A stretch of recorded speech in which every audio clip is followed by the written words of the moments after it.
My opposition to a Palestinian state is not simply my policies or my government's policy, it's the policy of the state and people of the State of Israel. Please, order in the hall.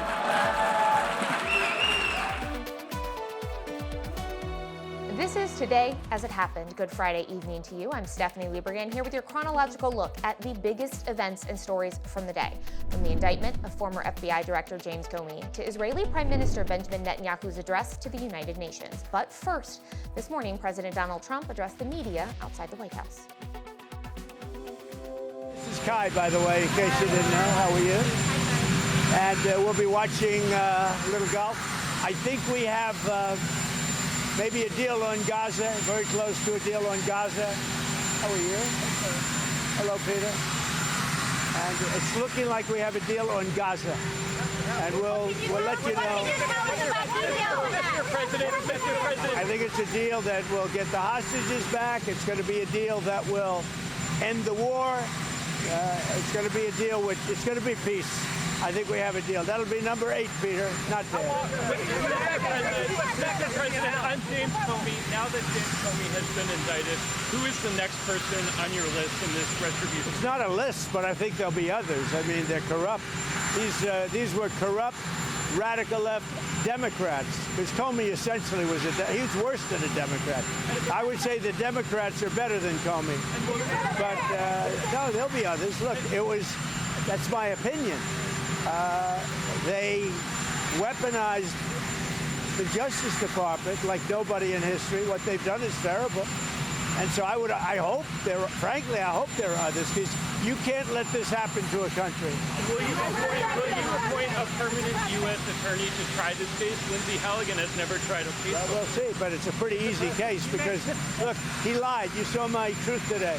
He lied. It was yes, no. He didn't say, well, in my opinion, he didn't do a lot of things that maybe he should have, but I don't think he could because he lied. That was a very important question that he was asked, and he wanted to be specific, but he didn't. The only thing that happened to him, he didn't think he'd get caught. That answer that he gave, that was a very important answer, and it was for him, it was a very good answer if he didn't get caught. But he got caught lying to Congress. How is this not politicizing the justice? You met the Australian. So, President Trump, are you worried now that the next time there's a Democratic president, they will indict your FBI director or people in your administration? That's what they tried to do, right? They did it with me. For 4 years, they went after me. They went after me for 4 years, and that doesn't include the 4 great years that we had in the White House. So when I ran it from, 2016 when we won, it began before I got to office. You know that. Wait a minute. Before I came to office, I started hearing rumors about Russia. I said, what the hell do I have to do with Russia? Nothing. And then it got worse and worse, and some of the fakers, not you, but some of the fake news picked it up and they loved it. And we went through a long time with that. And despite that, we had a great first term. Because that's how it went, where they made you go and take a mugshot. Is this more about justice or is it about revenge? It's about justice, really. It's not revenge. It's about. It's also about the fact that you can't let this go on. They are sick, radical left people, and they can't get away with it. And Comey was one of the people. He wasn't the biggest, but he's a dirty cop. He's always been a dirty cop. Everybody knew it. And it's, as far as the case is concerned, he gave an answer. It was a strong answer. He then verified it a couple of times because that was a very important answer. If he would have equivocated, if he would have been like a little bit less sure, that would have been very bad for him. So he gave an answer. The only problem is for him, he didn't think he'd be caught, and he got caught, Peter.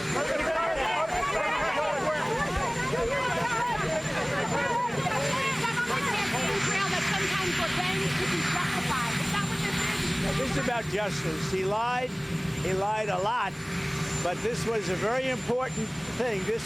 He could have said, well, maybe, or I don't remember. He didn't say that. He gave a very specific answer, and then he verified it numerous times, and he got caught. The problem that Comey has is he got caught lying, and he was very strong. It's not like, well, maybe, or I don't remember, or he gave a very specific answer because it was a very powerful question, a very important question. And when he gave the answer, the only problem is he got caught. So.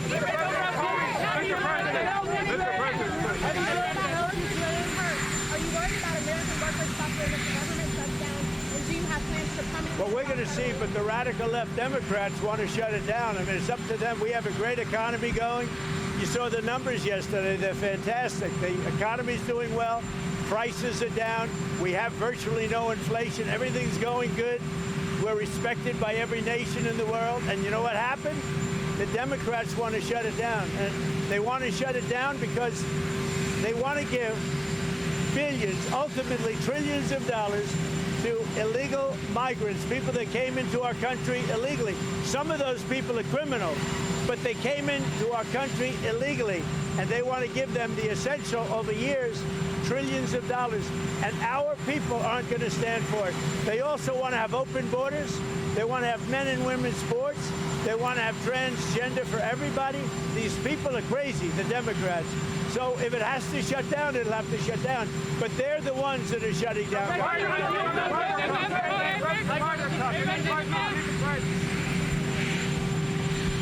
That was President Donald Trump answering some questions for the media as he heads out to the Ryder Cup tournament in New York. And he is, answered a number of questions, addressed the Comey indictment, one of the biggest news stories of the day, the former FBI director, as we were just speaking with our Joe St. George.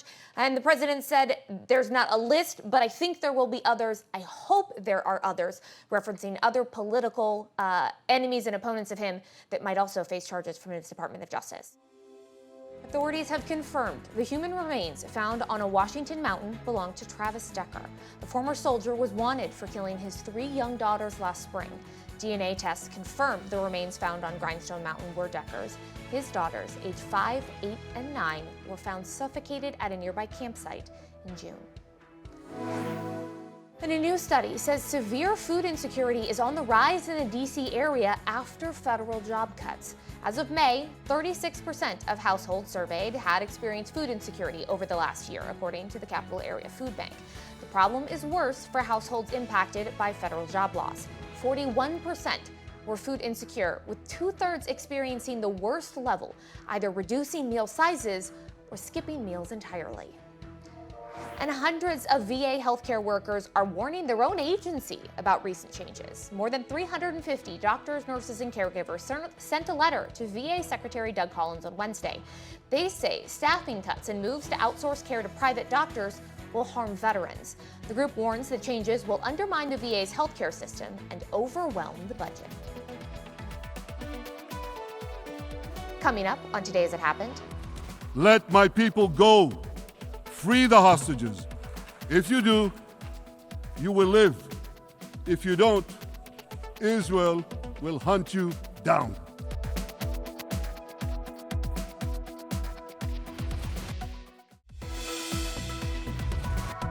You're watching Today As It Happened, Scripps News rundown of the biggest events and stories of the day. So let's jump right back in. Defense Secretary Pete Hegseth has summoned hundreds of generals and admirals to a sudden meeting next week. The gathering at Quantico Marine Base in Virginia will include all senior commanders of a 1-star rank or higher. The Pentagon has not given a reason for the unusual meeting. President Trump told reporters he didn't know about the gathering. Israeli attacks killed at least 83 Palestinians and wounded 216 people across Gaza in the last 24 hours.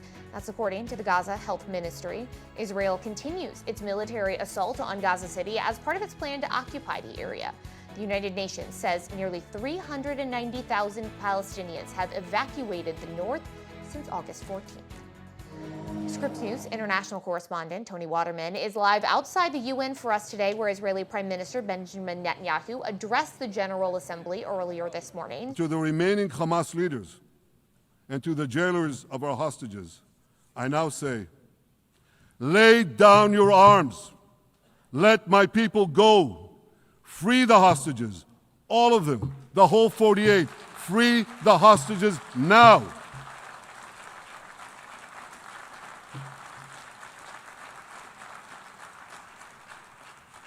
If you do, you will live.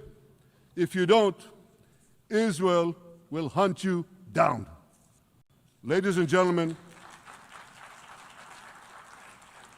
if Hamas agrees to our demands, the war could end right now. And so, we've got to ask, what did Netanyahu say during his speech? What stood out to you?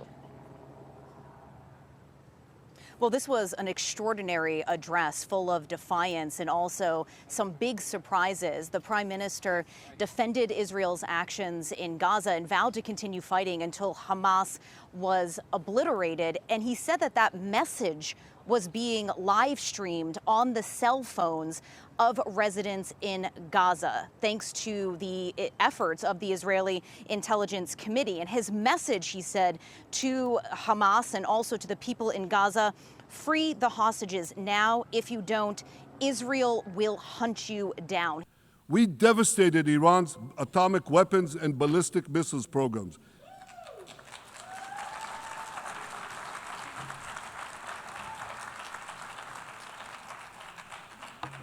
So here's where things stand today. Half the Houthi leadership in Yemen, gone. Yahya Sinwar in Gaza, gone. Hassan Nasrallah in Lebanon, gone. The Assad regime in Syria, gone. Those militias in Iraq, well, they're still deterred. And their leaders, if they attack Israel, will also be gone. And for Iran's top military commanders and its top atomic bomb scientists, well, they're gone too. He also said that loudspeakers had been set up around Gaza so that he could speak directly to those hostages, telling them that they had not been forgotten. Some of the families of those hostages are actually here in New York right now protesting, urging Netanyahu and the international community to really focus their efforts on getting those hostages home. But Netanyahu really left his harshest criticisms to Western powers, to leaders like from France and the UK, Canada and Australia, who in recent days have recognized Palestinian statehood for the very first time. He said that they had buckled when the going got tough, saying that they were weak leaders who appease evil and that Israel will not allow a two-state solution to be shoved down its throat. He also decried these accusations of genocide and starvation in Gaza, saying that Israel has sent in 1 ton of aid per person and has tried to minimize civilian deaths by broadcasting their attacks before they happen. Very unlikely that that is going to change the opinion of people on the ground here and a lot of people in the international community. We saw dozens and dozens of delegates walk out as Netanyahu took to the podium. This is the second year in a row they have done this as calls for this war to end grow louder. Well, we know Netanyahu has a visit coming up to Washington on Monday next week. What do we know about his visit or what might come out of it? Well, Benjamin Netanyahu is going to be meeting with President Donald Trump at the White House. This is the 4th face-to-face meeting the two will have had since Trump returned to the White House. But, you know, they are very close allies, but their priorities are now starting to diverge. We heard from the Israeli Prime Minister that the fight is going to continue regardless of what the international community is saying. But Trump increasingly has been putting pressure on Netanyahu to bring this war to an end. Trump has imaged himself as a peacemaker. He wants to bring this war to an end as soon as possible. There's been talks, perhaps, that the Israelis are planning to annex part of the West Bank in retaliation for this recognition of a Palestinian state. President Trump saying on Thursday night that he is not going to allow this to happen. So we'll have to see what comes out of this meeting, if there is any progress. But President Trump saying that he thinks a ceasefire deal is pretty close at this point. That seems to be really the polar opposite of what we heard from Netanyahu just an hour ago. Scripps News international correspondent Tony Waterman live for us outside the United Nations. Thank you so much for following up on this for us today. Up next on Today's It Happened. There's no other case like this right now. Mario is the only journalist in the United States jailed for his reporting.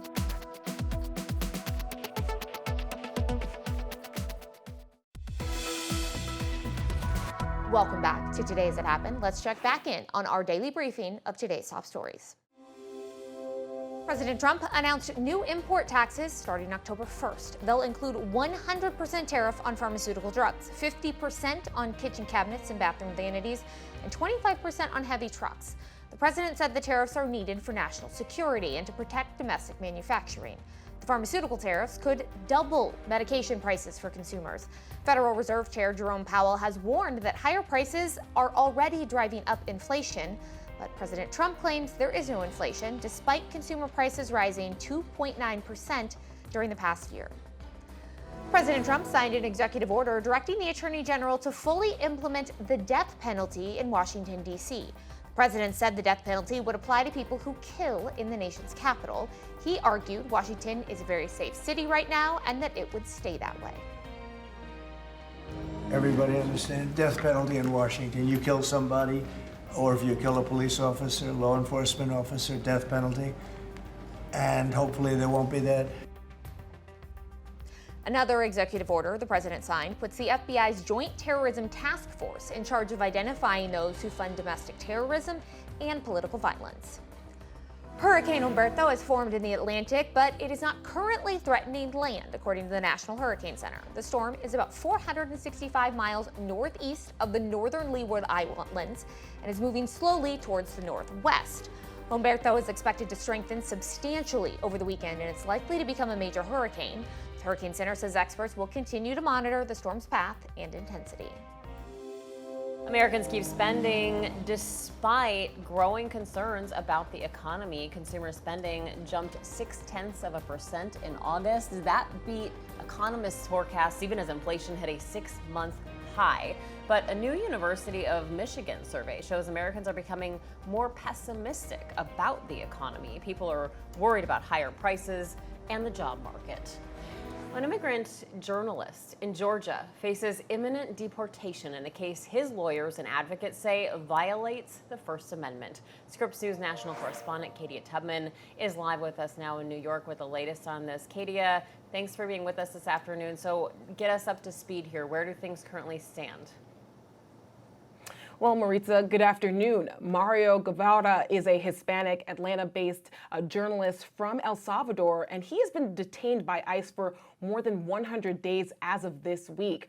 We reported on this case last month as his lawyers urged a federal judge to immediately release Guevara, but now that release looks further out of reach as he now faces imminent deportation. Now, we spoke with one of his lawyers who's arguing the government is retaliating against Guevara for his reporting on ICE activity in Georgia and violating his First Amendment rights.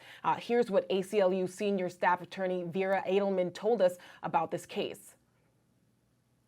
I think it's about what the government can do when it hears, sees, reacts to reporting that it doesn't like, reporting that is purely shedding a light on what the government is doing.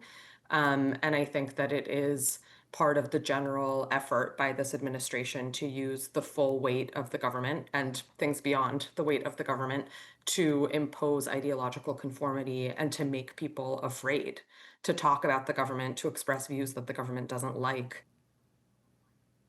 Now, Maritza, federal prosecutors argue that Guevara was placed in deportation proceedings because of his immigration status and not his reporting on ICE. But free speech advocates say that isn't true. We spoke with Nora Benavides, who is senior counsel at Free Press and has been advocating for Guevara's case. Here's what she had to say.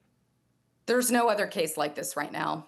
Mario is the only journalist in the United States jailed for his reporting. This is so antithetical to the way the U.S. was founded, to the way that the Bill of Rights and the First Amendment were created. This is exactly the situation the First Amendment intended and was written to protect against. And there really are no other cases like this. But I worry that Mario may not be the last. Guevara, in a handwritten letter this week shared by the ACLU, wrote about his pending deportation, saying, "I know I'm about to be deported from this country, a country I have loved and respected for more than 2 decades. Life is not always fair. If I am deported, I will leave with my head held high because I am convinced it will be for doing my work as a journalist and not for committing crimes." Now, Guevara's lawyers are making sure that they're continuing the fight in this case, and they're currently seeking a temporary restraining order to prevent what they fear is his imminent deportation. And Guevara actually just celebrated his birthday yesterday in ICE detention. Maritza? All right, Scripps News national correspondent Katia Tubman live in New York for us. Thank you. I know you'll be following that. Coming up on Today As It Happened.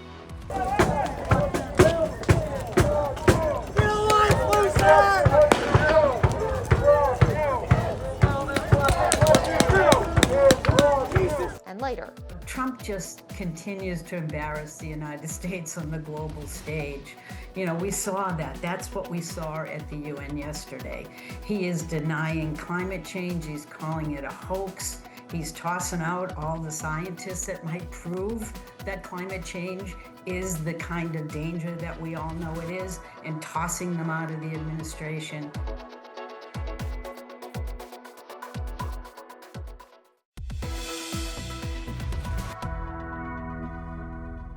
An ICE officer has been relieved of his current duties after he shoved a woman into a wall and then to the ground at an immigration court in New York City. ICE's assistant secretary says the officer's conduct is unacceptable.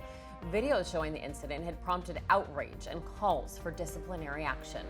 Now, these photos show parts of that altercation. In one video shared on social media, a woman and a girl are seen clinging with locked arms to a man, reportedly the woman's husband, who was being detained, I should say. One masked agent grabs her hair as someone says, quote, "Just grab her and pull her away." Moments after separating the woman and the man, she was then removed from the hallway into a nearby room. It's unclear how long she was in that room, and then the video resumes with her in the hallway speaking to a federal agent saying, "You guys don't care about anything," in Spanish. The agent then replies, "Adios, adios," as the woman pleads and motions her hands towards the agent. ICE says it's conducting a full investigation into this incident.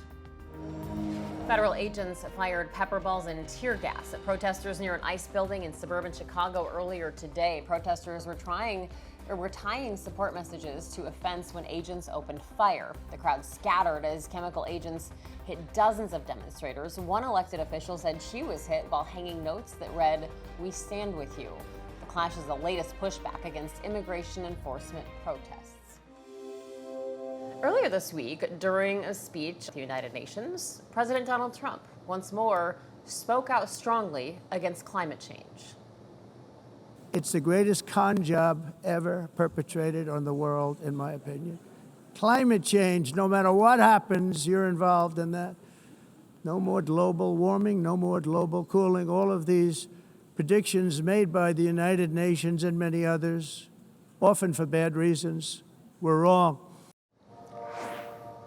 The president went on to call the idea of a carbon footprint a hoax and said green energy policies just made countries not following the directions richer. Now, Trump's statements go against the majority of scientists who have concluded that climate change is happening, it is real, and it is caused by fossil fuel production and other carbon emissions. Now, the first White House National Climate Advisor and former head of the Environmental Protection Agency, Gina McCarthy, joins us now live. Gina, thank you so much for being with us. We just heard the president's comments, which you came out with a pretty strong statement this week after he made those remarks. So tell us your issues with those remarks and why you disagree with what he said. Well, first of all, Maritza, thank you for having me join you today. I think, you know, Trump just continues to embarrass the United States on the global stage. You know, we saw that. That's what we saw at the UN yesterday. He is denying climate change. He's calling it a hoax. He's tossing out all the scientists that might prove that climate change is the kind of danger that we all know it is, and tossing them out of the administration, is simply undermining what we know to be our own interests in our country, not to mention our communities and our families and our businesses at home and abroad that really need to have a president that speaks truth, a president that listens to the science, a president that understands the challenge of climate change, as well as the opportunity that it brings to us to make that shift to clean energy. So Gina, you're part of this green initiative called America is All In, and you co-chair with Governor Gavin Newsom, Governor J.B. Pritzker, and Cleveland Mayor Justin Bibb. So tell us what this group is trying to do to combat all of that you just talked about. Well, America is All In is an effort to understand that when the federal government, our federal government, isn't doing what it needs to do to protect our health and our well-being and continue to drive our economy forward, then somebody else needs to act. And that somebody is what we call America is All In, which is a coalition that's been fully committed to working domestically and now is moving to work internationally as well, to make sure that our governors and our mayors, our local leaders, our institutions, our private sectors, all continue to remain engaged in the climate fight. And to see the opportunity that we have in the United States right now, not just to protect our own people, but to continue to grow our economy. And for some reason, this president is more interested in hanging on to fossil fuels, which is what caused the climate crisis to continue. But he's also turning away the opportunities that our country has to really build our economy and keep our communities healthy. And so we're finding ourselves in a position where America is All In has to step up at this point in time, and we will. We'll be there at the COP, we'll be there at the Leaders Forum, we'll continue to work together across governors and mayors and institutions, as well as significant amounts of the private sector who understand that clean energy is it, that we have the opportunity of a lifetime, and we are not ceding that opportunity to this president. Gina, this has become such a polarizing partisan issue, and I'm wondering how your group plans to work across the aisle on that and get more buy-in. We see polling that shows that more young Republicans believe climate change is happening, but how do you expand that number? I think we realized when the Build Back Better bill was fashioned that this administration simply doesn't understand the needs of our communities and the needs of our state. It actually is taking away the opportunities that red states have to keep their communities healthy, to address the challenge of climate. We see impacts on climate all across the United States now. If you think Texas doesn't understand the challenges it's facing, then you're wrong. We are seeing tremendous amounts of heat stress. We're seeing our agriculture being damaged. We're seeing our water resources and are being diminished, and floods are coming like we've not seen before. And so I think our hope is that we can get away from the way in which this president is framing or failing to frame this challenge appropriately. And instead, we have to work together. Mayors understand what's going on, and governors know what they have to do to keep their communities safe and build our economy. And we want to do that. And it doesn't matter if you're a red or a blue state, your families, your communities. This is what we're doing with America is All In.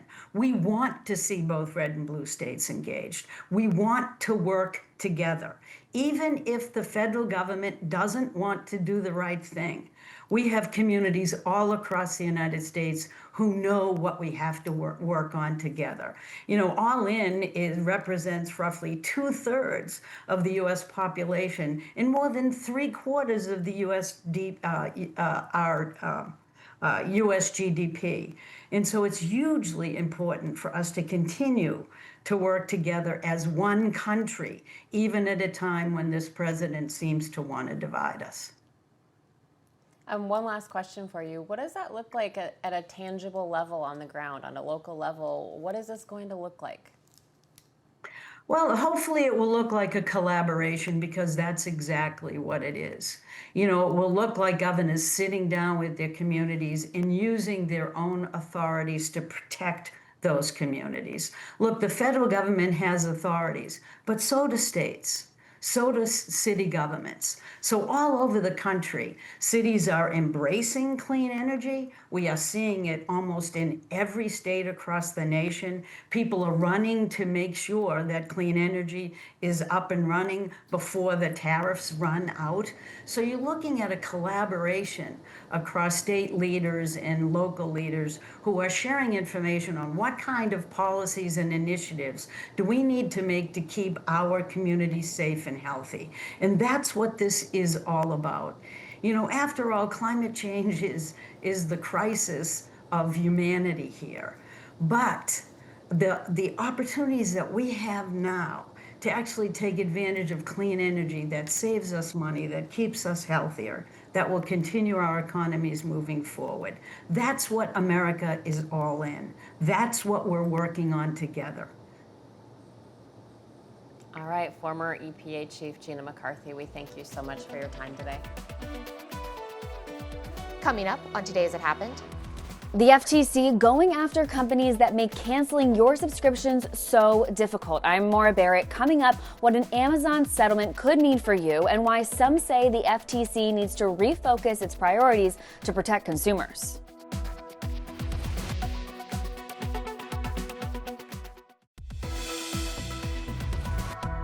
Welcome back to Today's It Happened. I'm Stephanie Liebergan, so let's jump right back into our rundown of the top stories of the day. Sinclair Broadcasting will restart airing Jimmy Kimmel Live on its ABC affiliates. That starts tonight. The company had been preempting that show since September 17th after Kimmel's comments about Charlie Kirk's killing. ABC's network placed Kimmel back on the air earlier this week, but up until today, local stations owned by Sinclair said their customers would not be able to watch. Same went for Nexstar, but no word yet if Nexstar will follow suit in reinstating Jimmy Kimmel on the airwaves. Open carry is now legal in Florida, making 47 states that allow open carry of firearms in some form. Now, open carry became law in the Sunshine State on Thursday after an appeals court overturned a ban there. The state did not challenge the ruling, and it allows those who are legally able to own a gun to carry it openly in most places. A handful of locations still prohibit open carry, like schools, police stations, prisons, courtrooms, a few others. Florida's Governor Ron DeSantis called the major shift in law consistent with his position and the majority of states in the country. Now, Florida Democrats, however, not happy with the shift, saying the law could be abused by people who intend to sow seeds of terror. Effective immediately, it will be harder for non-citizens to get their commercial licenses. The Transportation Department announced today that only 3 specific classes of visa holders will be eligible. They must renew every year unless their visas expire sooner. Now, the new rules come after a fatal U-turn crash in Florida that killed 2 people. The truck driver was able to get a driver's license there even though he was in the country illegally.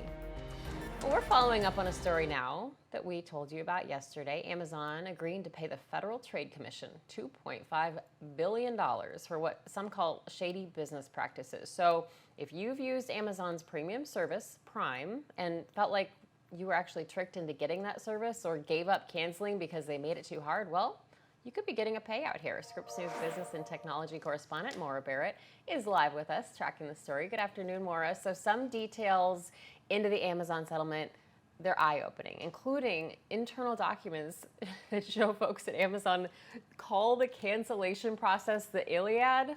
That's the ancient Greek poem about the lengthy siege of Troy during the Trojan War, of course. What more can you tell us? Well, Marisa, the FTC is targeting companies that it says has engaged in deceptive or misleading conduct that hurts consumers. As you mentioned, on Thursday, Amazon announcing this multi-billion-dollar settlement. It's unprecedented. And this move, though, what we're tracking is that it could hint at what the FTC hopes to achieve from lawsuits against other major companies. The Federal Trade Commission taking aim at companies it says are using deceptive methods against consumers. On Thursday, Amazon agreeing to pay $2.5 billion to settle FTC allegations that it misled Prime users and knowingly made it difficult for users to cancel the service. Amazon said it settled to resolve the case quickly, but the company admitted no wrongdoing. The settlement coming just days after its trial began this week. I think it's a win for the FTC. This is the largest settlement they've ever done of this kind, and so I think it's a win for both sides. Adam Kovakovich is the founder and CEO of Chamber of Progress, a center-left tech industry association, and says this case could have been settled sooner. Well, I think it's good that the FTC is policing unfair subscriptions, but this case should have never been brought to trial. Former FTC Chair Lina Khan called the settlement a drop in the bucket for Amazon and a big relief for the executives who knowingly harmed their customers. The FTC also has active lawsuits against Adobe and Uber, each accused of making their subscription services difficult to cancel. People can make these decisions on their own. They can cancel this stuff on their own. Paul Steidler is with the Lexington Institute, a conservative think tank, and says the FTC should be focusing on other issues. It should concentrate on consumer fraud, which is rising and a big problem throughout all sectors of the country. So outside of these FTC lawsuits, there's been concerns about the Trump administration's move when it comes to consumer protections, what he was just mentioning there. Earlier this week, a group of Democratic attorneys general wrote to the Consumer Financial Protection Bureau opposing actions from the Trump administration to then shrink its oversight ability. But either way, I think it's really interesting to track how the FTC is targeting the companies they're going after and ultimately how that will benefit the average consumer. Maritza. Yeah, absolutely. And Maura, I mean, Prime users might be able to get some of their money back from this. So what do we do? How do people know if they're eligible for any money? Well, if you signed up for Prime between June 23rd, 2019 and June 23rd of this year, you could get some money back. So it's important to check when that account was started. So for some people, it'll happen automatically, but other Prime users will have to submit a claim to get paid out. But it's kind of wild when you think about it. Ultimately, $1.5 billion of this settlement will be going back to customers. But because of the number of Amazon Prime subscribers, there are estimates that show customers can expect to receive $51, which is not nothing, but a lot in terms, or not a lot less than you might expect for $1.5 billion. Yeah, and probably a lot less if you had to go through the Iliad to try to cancel your subscription. All right, Maura Barrett, thank you so much. Coming up on Today's It Happened, Washington is reeling from the Justice Department's move to indict former FBI Director James Comey. Stay with us for Scripps News correspondent Haley Bowles reporting on what comes next for President Trump's longtime adversary. That's after the break.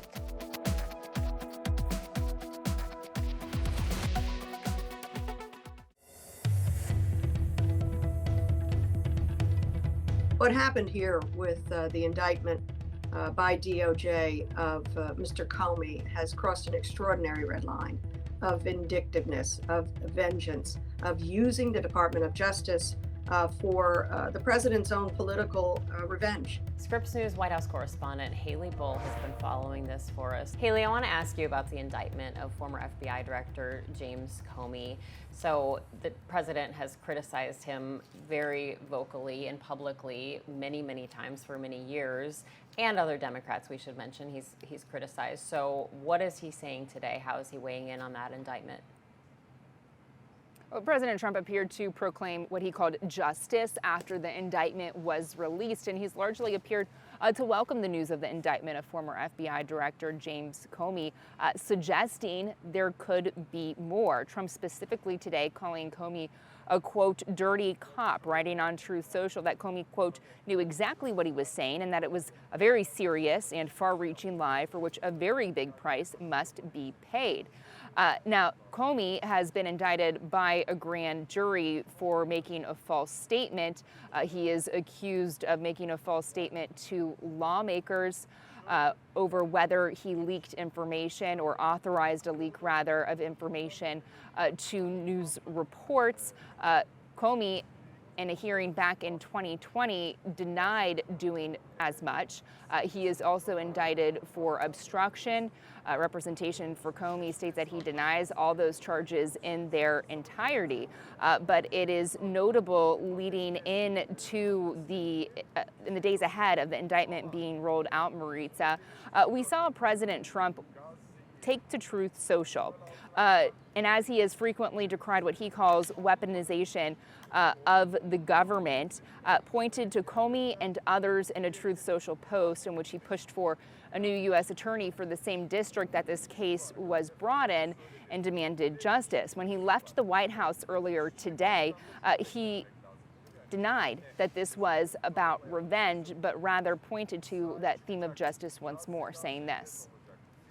It's about justice, really. It's not revenge. It's about justice. It's also about the fact that you can't let this go on. They are sick, radical left people, and they can't get away with it. And Comey was one of the people. He wasn't the biggest, but he's a dirty cop. He's always been a dirty cop. Everybody knew it. And it's, as far as the case is concerned, he gave an answer. It was a strong answer. He then verified it a couple of times because that was a very important answer. If he would have equivocated, if he would have been like a little bit less sure, that would have been very bad for him. So he gave an answer. The only problem is for him, he didn't think it'd be caught, and he got caught. And Maritza Comey, in a video on Instagram last night, declared his innocence and said that he's known there are, quote, costs for standing up to Donald Trump. At the same time, we are seeing Democrats in Washington weigh in, largely accusing President Trump of weaponizing the DOJ. Now, Comey's arraignment is scheduled for October 9th. We will certainly be following that. Haley, I want to ask you about the other really giant headline out of today. The president hinted that the administration may be close to a deal in Gaza. We've heard that before. What do we know tonight? Yeah, Maritza, that is exactly right. The president certainly giving a tone of confidence that they are closing in on that. The president saying as he left the White House earlier today that they are close to a deal on Gaza. It echoes some of the sentiment we heard from him yesterday at the White House. And it comes as President Trump is expected to meet with Israeli Prime Minister Benjamin Netanyahu next week, an official confirms to us. Now, just this week, there has really been a flurry of diplomatic activity. President Trump hosting President Erdogan of Turkey at the White House just yesterday and saying that he had good calls with Middle Eastern leaders, as well as Netanyahu yesterday as well, as he also met with Middle Eastern leaders and Erdogan on the sidelines of the UN General Assembly earlier this week to focus on Gaza. His special envoy, Steve Witkoff, just yesterday speaking at the Concordia Annual Summit, said that they presented what he called the Trump 21-point plan for peace to the Middle East and Gaza. Witkoff saying that they were hopeful to be able to announce a breakthrough soon. Thank you for joining us this evening for Today As It Happened. I'm Stephanie Liebergen. Have a great Friday night and an excellent weekend.